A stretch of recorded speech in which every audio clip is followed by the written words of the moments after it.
Moins contents par contre les jeunes d'Hawaï, ils ont entendu le mosquito. Le mosquito, c'est cet émetteur d'ultrasons qui permet d'éviter les regroupements d'adolescents dans les lieux publics. Un procédé décrié. Chez nous, on croyait d'ailleurs qu'il n'était pas utilisé, mais ce ne serait donc pas le cas. Corinne Gerbinet est allée vérifier sur place à Hawaï.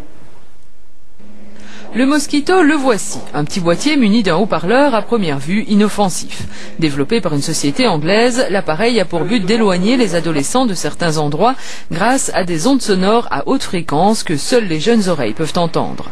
À Hawaï, l'appareil était placé sur la façade de cette agence bancaire à proximité d'une école et d'un arrêt de bus.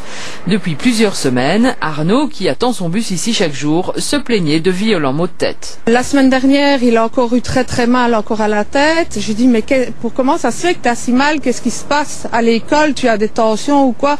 Il me dit mais c'est à cause de l'appareil à ultrasons qui est sur le mur de la banque et quand j'attends le bus, je n'entends plus que ça dans mes oreilles, sans arrêt, en permanence, ça siffle, c'est très aigu et ça me donne vraiment mal à la tête. Le gérant de la banque a aujourd'hui retiré l'appareil. Il ne voulait pas nuire aux jeunes, explique-t-il. Le mosquito faisait partie du système de sécurité de la banque. C'est le premier mosquito découvert en fonctionnement chez nous. Mais une ASBL liégeoise active dans la lutte contre l'extrémisme tire la sonnette d'alarme. Elle dénonce la commercialisation même de cet appareil. Nous estimons que c'est un procédé d'extrême droite.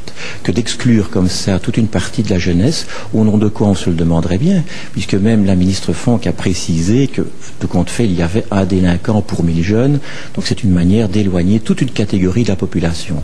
Nous estimons que c'est une espèce de société névrosée qui réagit de cette manière-là.